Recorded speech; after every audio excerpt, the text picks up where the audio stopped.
Yaxşısı budur da xoş gördük. Səyahət mövsümü yaxınlaşırsa viza qaydalarından danışmağın əsl vaxtıdır. Hansı ölkələrə viza tələb olunur, hansılara vizasız da getmək olar? Viza alan zaman hansı riskləri gözə almaq lazımdır? Deyirsinizsə, diqqətiniz bizdə olsun. Hansı ölkələrə viza tələb olunmur? Viza tələb olunursa müraciət necə olmalıdır? Neçə manata viza alınır? Nə qədər zaman lazımdır viza almağa? Schengen vizası nədir? Schengen vizası olanda sıx rast gələn problem hansıdır? Viza prosesində dəyişikliklər var. Azərbaycan-Çin arasında viza rejimin ləğv edilməsi hansı dividendləri verəcək? Sevimli müğənnimiz Ədalət Şükürovun tez-tez səyahət etdiyi ölkə hansıdır? Bütün bu və daha maraqlı suallara cavab az sonra Yaxşısı budur da.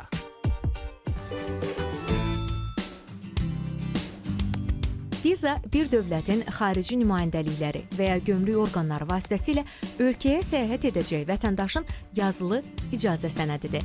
Ölkəmizdən xarici səfər zamanı viza tələb olunmayan bəzi ölkələr var. İlk olaraq onların siyahısına baxaq.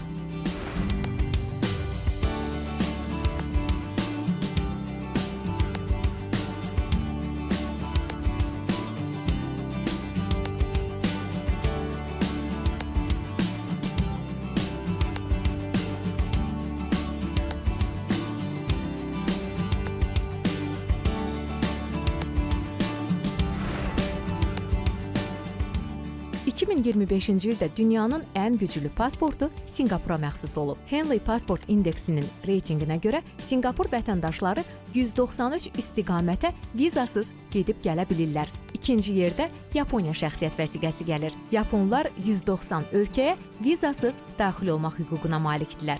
Üçüncü sırada Cənubi Koreya qərarlaşıb. Onlar 190 ölkəyə vizasız gedib gələ bilirlər. İlk beşlikdə Danimarka və Finlandiyada yer alır. Hər iki ölkənin şəxsiyyət vəsiqəsi ilə 189 istiqamətə vizasız getmək olar. Ölkəmiz bu reytingdə 70-ci yerdə qərarlaşıb. Bizim şəxsiyyət vəsiqəmizlə 70 istiqamətə vizasız gedib gəlmək mümkündür. Bəs səyahət edəcəyiniz ölkəyə viza tələb olunarsa, müraciət necə olmalıdır? Vizaya müraciət etdikdə təbii ki, ilk növbədə səfirliyin sizdən tələb etdiyi müəyyən sənədlər var və o sənəd toplusunu yığaraq siz səfirliyə müraciət edirsiniz. İş yerindən arayış, maaş kartından çıxarış, bank hesabında müəyyən qədər vəsait göstərib onunla bağlı arayışların verilməsi, şəxs əgər ailəlidirsə, nikah şəhadətnaməsi, övladları varsa doğum şəhadətnamələri, tipli sənədlər toplanılır və bu sənədlərlə vizaya müraciət edilir. Adətən vizaya müraciət edildikdən sonra səfirlikdən asılı olaraq ortalama 1-3 həftə arasında onların viza müraciətlərinə cavab gəlir. Ola bilər ki, bu proses müddəti ərzində səfirliyin dəqiqləşdirmək üçün əlavə müəyyən sənəd tələbləri də ola bilər. Səfirliyin əslində görüşlərlə bağlı prioritetləri yoxdur. Çünki, məsələn, onlayn sistemlər üzərindən o görüşlər açılır və bir növ konkurs keçirilir. Yəni, kim o yeri görüb tutsa, o şəkildə vizaya müraciət edir. Həmin sistemləri davamlı şəkildə mütəmadi olaraq izləmək lazımdır ki, yer açıldıqda həmin yeri götürüb siz vizaya müraciət edə biləsiniz. Turistik vizaya müraciət üçün əsas sənədlərdən pasportdur, digər sənədlər odur ki, iş yerindən arayışdır, portalda doldurulan anketdir, vizaya müraciət anketidir, sığortadır. Bir də insanın vəsait qoyulacaq məbləğin əsas rolu oynayır. Yəni, əgər bir həftəlik xarici səfərə gedirsə, minimum $2500 hesabında pul olmalıdır bir nəfərin.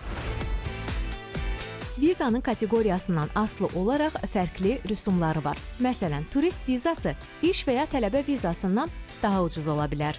Ortalama viza xərcləri deməli minimal 35 evro viza rüsumudur. Yer götürmək çox səfirliklərdə ödənişli olduğuna görə hardasa 55 manatdan başlayır. Viza dəstəyi 50-70 manat arası hər agentlikdən asılı olaraq dəyişir və sığorta ödənişi hardasa 25-30 manat o xərc edir. Digər də sənədlərin bəzilərin belə deyək, tərcümə və təsdiqi lazım olur. O da ona uyğun olaraq xərclər dəyişir. Salam, xoş gördük. Almanya. Bəli. Deyək ki, sənədləri topladıq, rüsumu da ödədik. Bəs gəlin görək, vizanın baxılma müddəti nə qədərdir? Neçə gün ərzində vizamıza cavab ala bilirik? Bir də yerində viza almaq üçün nə etmək lazımdır? Təşəkkür edirəm. Səfirlikdən asılı olaraq dəyişən bir şeydir. Məsələn, Şengen ölkələrində 90% hallarda 1-4 həftə arasında çəkir. Məsələn, ən tez cavab verən səfirliklər adətən Fransa səfirliyi olur ki, əksər hallarda 5-7 iş günündə cavablar gəlir. İtaliya səfirliyində ortalama olaraq 3-4 həftə ərzində cavablar gəlir. Ümumi bir period götürsək, 1-4 həftə arası deyə bilərik.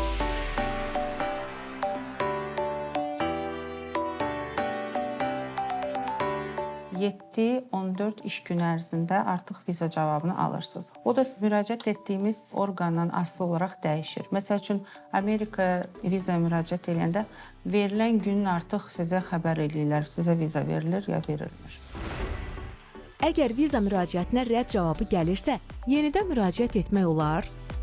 Əlbəttə, mümkündür. Adətən imtina cavabı verildikdə, həmçinin müraciətçiyə bir də imtina məktubu təqdim olunur ki, o məktubun üzərində müəyyən punktlarda qeyd olunur və bir növ işarə verirlər ki, ona hansı səbəbdən imtina cavabı gəlib. Amma imtina aldıqdan sonra bu həmin şəxsin tarixçəsinə birbaşa bir qara ləkə olaraq düşmür. O qədər şəxslər var ki, birinci, ikinci müraciətində imtina cavabı alırlar, amma üçüncü müraciətində viza alan şəxslər var məsələn. Problemi aradan qaldırıb müraciət etmək mümkündür. 1985-ci ildə Lüksemburqun Şengen kəndində Avropada səyahət zamanı nəzarətə və yoxlamaya son qoyan saziş imzalanır. 1995-ci ildə qüvvəyə minən həmin sazişə bir neçə Avropa ölkəsi daxil edirsə, indi həmin ölkələrin sayı 20-dən çoxdur.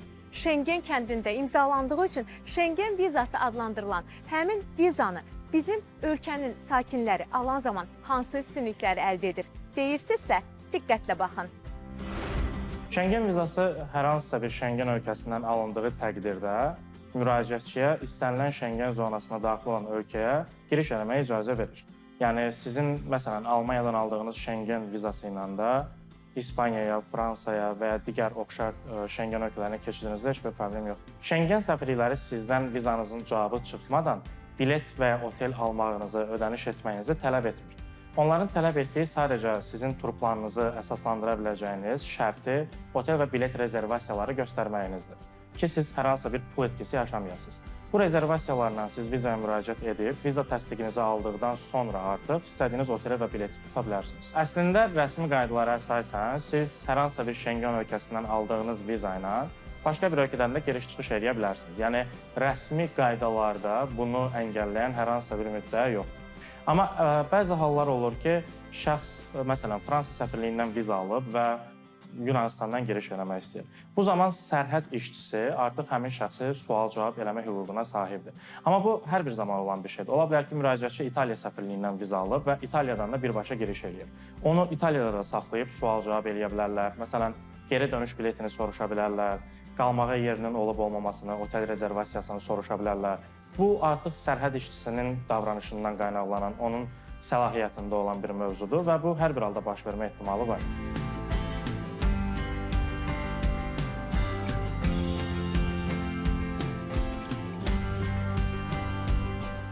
Şengen vizasının tək Şengen ölkələrini gəzmək üçün yox, digər bilirsiniz ki, London və Amerikaya səfər üçün mütləqdir ki, bir insan heç olmasa 2-3 dənə Şengen zonasına girişi olsun. Əgər sizin Şengen zonasına girişiniz olmayıbsa, vizanız olmayıbsa, Amerika belə deyək, heç sizin vizanıza, müraciətinizə heç baxmaya bilər. Şengen vizası ölkədən asılı olmayaraq bütün Şengen zonasına daxil olan ölkələrdə Azərbaycan vətəndaşları üçün hal-hazırda sadələşdirilmiş rejimdə olan qiymətlər ödənilir ki, normalda digər dünya ölkələri vətəndaşları üçün Şengen vizasının rüsumu hal-hazırda 90 avrodur, amma Azərbaycan vətəndaşları üçün 35 avrodur. Yəni, burada olan səfirliklərə Azərbaycan vətəndaşları müraciət etdikdə 35 avro səfirlik viza rüsumu ödəyirlər. Bəzən ekstra olaraq, məsələn, şəxs əgər səfirliyin özündə yox, onların ayrıca bir viza administrativ ofisində, mərkəzində müraciət edirsə, həmin mərkəzində rüsumu ödənilir. O da adətən 20-25 avro ətrafında olur. Şengen vizasını almağa nə mane ola bilər? Tamaşaçıları maraqlandıran bir digər sual da budur. Müraciətçi səfirliyə müraciət etdikdə təbii ki, özünün müəyyən şəxsi informasiyalarını səfirliyə verir və ya sənədlər verir. Əgər viza verildikdən sonra səfirlik hər hansısa bir şəkildə aşkar edərsə ki, müraciətçi ona yalan informasiya verib və ya məsələn saxta sənəd təqdim edib, bu təqdirdə onun vizasını ləğv eləyə bilərlər, amma bu çox nadir hallarda rast gəlinən bir şeydir. Bəzən olur, yəni şəxslər müraciət edirlər vizaya, səfirlik onların belə desək müraciətlərini, profil göstəricilərini uyğun görmür. Ki, səfirliyin həmişə belə bir hüququ var. Ola bilər ki, şəxs özünə aid olan bütün sənədləri toplayıb və vizaya müraciət edib. Amma ola bilər ki, səfirlik onun profil göstəricilərində nə isə bəyənmir. Məsələn, ola bilər şəxsin iş yeri var, amma səfirlik onun rəsmi maaşını bəyənmir və ölkəyə bağlılığını biraz şübhə altında görür. Bu səbəblərdən səfirlik imtina cavabı verə bilər müraciətçiyə. Hal-hazırda ən çox rast gəlinən problem görüş götürməklə bağlı olan problemlərdir. Çünki səfirliklərdə təbii ki, müəyyən limitli yerlər, müəyyən kvotalar olur. Hər ay neçə müraciətçinin sənədi qəbul olunacaq və s. deyə. Və əksər hallarda təbii ki, yay sezonunda bu müraciətlərin sayı çox artır, amma bu səfirliklərdəki o limitli yerlərə təsir göstərmir. Məsələn, oktyabr ayında 200 nəfərlik yerin açılması məsələn problem deyildisə, amma iyunda, iyulda bu 200 nəfərlik yer problemə çevrilir, çünki 200 yerinə 500 adam müraciət etmək istəyir. Bu isə avtomatik olaraq orada müraciətçiləri biraz konkursa salır və rəqabəti artıran bir şeydir, görüş tapılmağı da çətinləşir.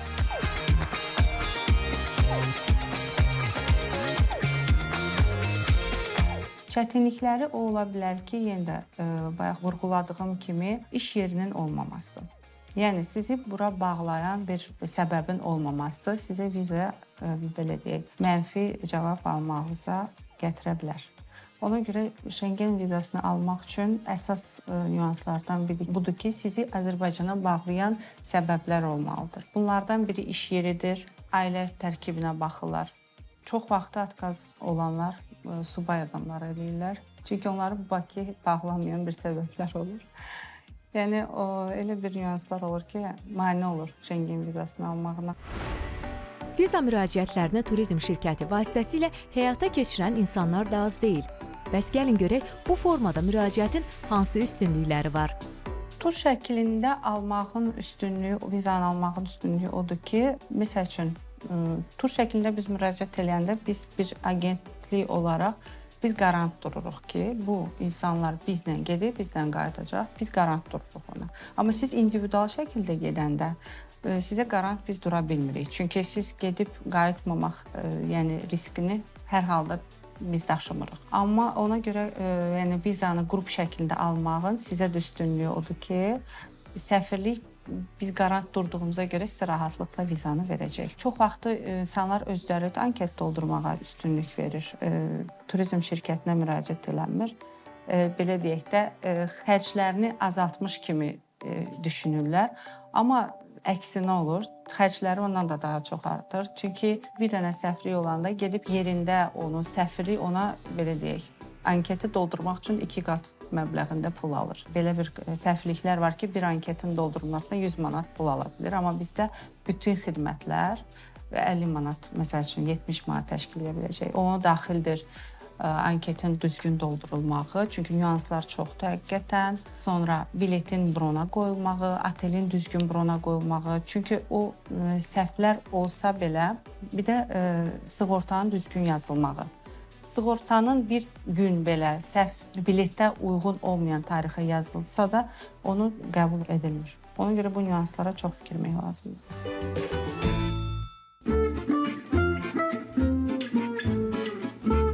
Yaxşısı budur.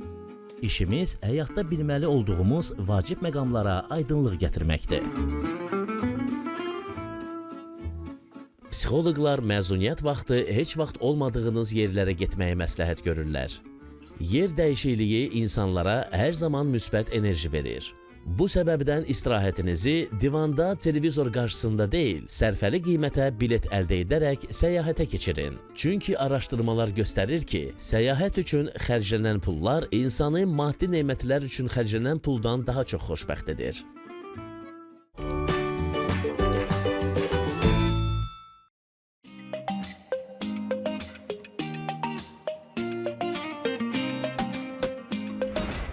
Bu dəfəki verilişimizin məşhur qonaq rubrikasında sevilən müğənni, əməkdar artist Ədalət Şükürovdur qonağımız. Necəsiz Ədalət bəy? Çox sağ olun. Çox sağ ol sizə deyirəm ki, məni bu gözəl verilişə dəvət eləmisiniz. Mən bilirəm ki, siz tez-tez belə deyək də bizim ölkə xaricindən çıxırsınız, səyahətləriniz çox olur. Viza ilə bağlı hər hansısa bir problemlər yaşamısınızmı? Təəssüf olsun ki, indi Avropaya çox çətinləşib viza, Amerikaya çox çətinləşib. Əvvəl elə biz rahat idi almaq, indi biraz çətinləşib. Mən çox istərdim ki, yəni bu viza məsələləri düzəlsəydi yaxşı olardı. O da bacardığı qədər bizim Xarici İşlər Naziri tərəfindən çox tədbirlər görünür. O da belə deyək də Yaxın göz gələcəyə önündədir. ümidiniz var. Bəli, bəli. Bəs olub ümumiyyətlə səyahət etdiyiniz ölkələr arasında çox rahat şəkildə vizanı əldə eləmisiniz? Bu yaxınlarda biz Zanzibarda olduq. Belə Lolu dilində deyim, ona deyirlər torpaq bastı. Yəni siz daxil olursunuz ölkəyə və aeroportda o vizanı ödəyirsiniz. Orada məsəl üçün bilirlər ki, siz turistsiniz və bir həftədən çox və yaxud 10 gündən çox siz qalan deyilsiniz. Ona görə də həmin o vizanı həmin ölkədə verirlər. Bizim Azərbaycanda da elədir. Yəni xaricdən gələn bir çox ölkələrdən turistlər gəlir bizim hava limanında, aeroportda o vizanı alır, daxil olur ölkəmizə və vaxtı gedəndən sonra, keçəndən sonra qayıdır öz ölkəsinə. Bəli. Bəs səyahət etdiyiniz ölkələr arasında sevdiyiniz, belə deyək də səyahət sizə daha maraqlı olan ölkə hansı olub? Bilirsiniz Günel xanım, bir çoxu sevir, məsəl üçün Avropanı gəzirlər, onlar istəyirlər binalara baxmağa, tarixi bir yerlərə bəli, baxmağa. Məndə biraz başqadır, mən çox xoşuma gəlir egzotik ölkələr.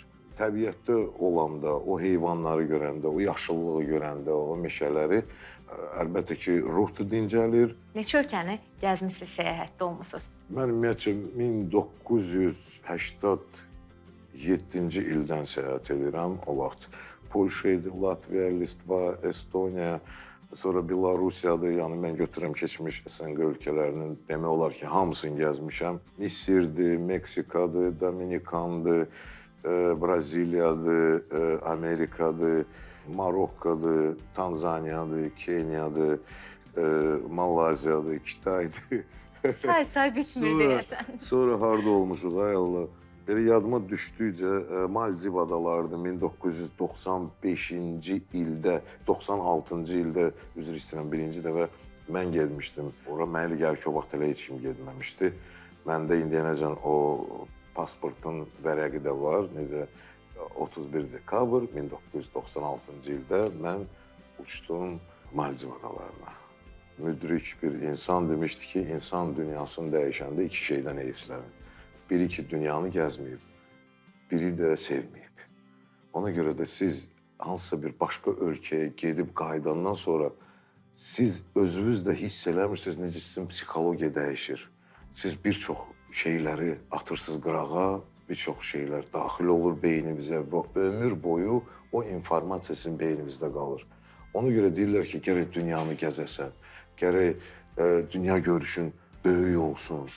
Yaxşı olardı ki, hansısa bir ölkədə, siz getdiyiniz ölkədə tanış adam olsa, ümumiyyətcə çox yaxşı olardı. Nəyə görə? Sizə deyərdi ki, ora get, ora getmə, bunu elə, bunu eləmə.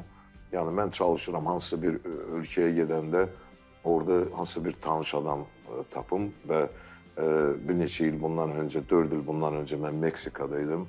Ora uçanda deyirdim, ay Allah, mən orada nə edəcəm? Amma orada bir Ayaz adlı dostumuzu tapdıq. Sən demə, Meksikada 2-3 nəfər Azərbaycanlı mənə dedilər yaşayır. Biri Mexikonun özündə professordur, dərs deyir, artıq neçə illərdir, 25 ildə orada yaşayır. Və Ayaz mənə çox kömək elədi, açığı deyimsə. Ona görə ki, mən zəng elədim, dedi ki, evet, mən yaxşı olardı ki, siz uçasınız məsəl üçün Cancun'a bir neçə gün qalasınız, oradan gələsiniz. İsla Buxarest yuxarıdadır, ondan sonra Playa de Carmen, ondan sonra Tulum. Yəni bu marşrut yaxşı olardı. Mən də elə elədim və çox razı qaldım. Səyahət zamanı bir də sığorta da mütləq şəkildə olmalıdır ki, orada hər hansısa bir səyahətimizlə bağlı və yaxud nə bilim maddi bir zərər də görə bilərik. Bununla bağlı mütləq şəkildə bizim ekspertlərimiz deyir ki, sığorta mütləqdir. Mütləqdir. Mənə məsəl üçün lazım olmayıb. Amma həmişə sığortalanmışam. Bu hər şeylə çox şey ola bilər. Siz getmisiniz ölkəyə, orada hansısa bir da indi problem olub, indi min dənə şey ola bilər.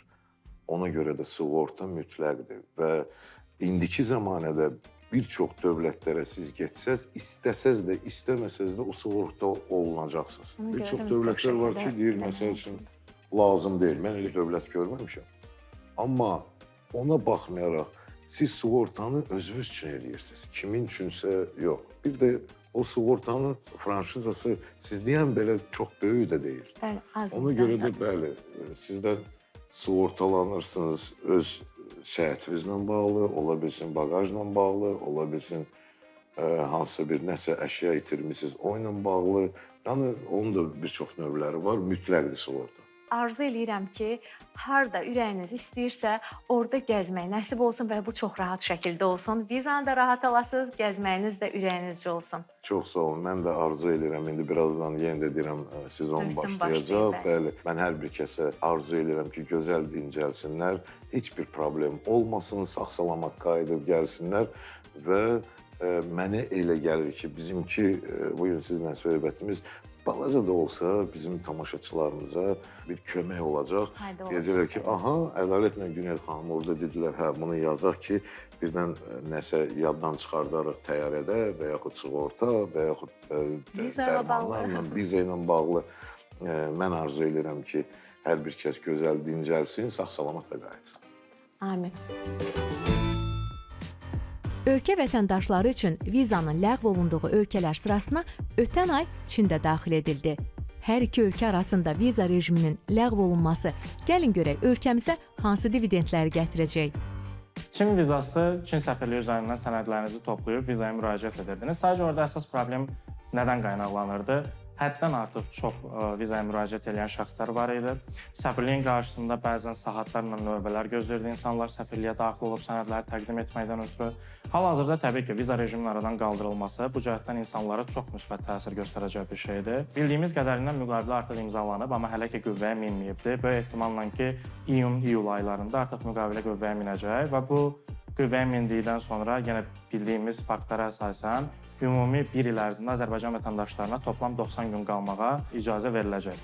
Bu təbii ki, insanlara müsbət təsir göstərəcək, çünki xüsusilə də Azərbaycandan Çinə birbaşa nisbətən daha sərfəli biletlərin olması, həm turistik səbəblə, həm də biznes səbəbi ilə Çinə gedən Azərbaycan vətəndaşlarının həddən artıq çox olması, təbii ki, onların hamısına müsbət təsir göstərəcək. Bəzən uzaq məsafəyə gedəndə orada başıma nə gələ bilər ki, düşüncəsi ilə gedirik. Amma qorxduğumuz hadisə orada başımıza gəlsə, nə etmək lazımdır? Elə burada səyahət sığortası işinizə yarayacaq.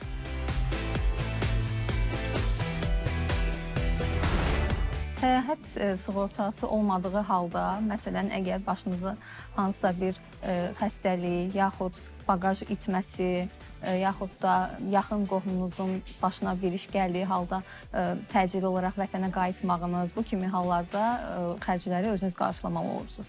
Ancaq səyahət sığortası olduğu təqdirdə isə seçdiyiniz paketə uyğun olaraq bütün bu xərclər sığorta şirkəti tərəfindən təmin olunur.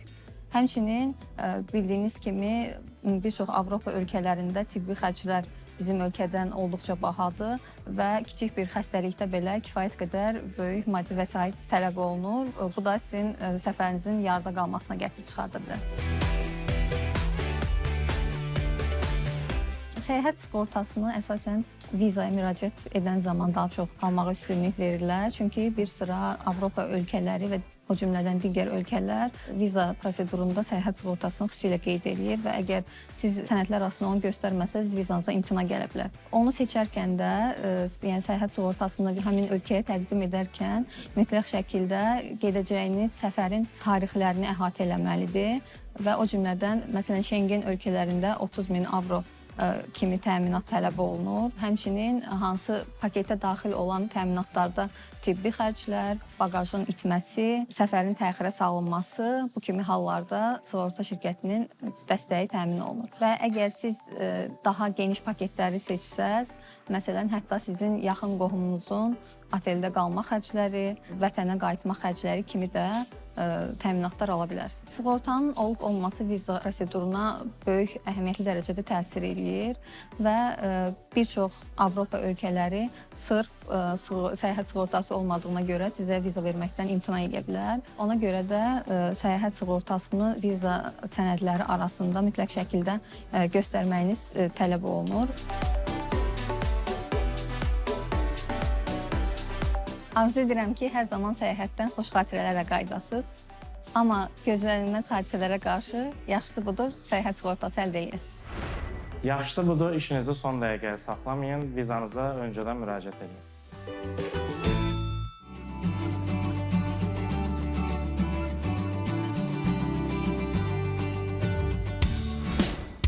Artıq bildik ki, viza almaq üçün nə etmək və necə müraciət etmək lazımdır. Gələn həftə yeni araşdırmamızla evinizin qonağı olmaq diləyi ilə.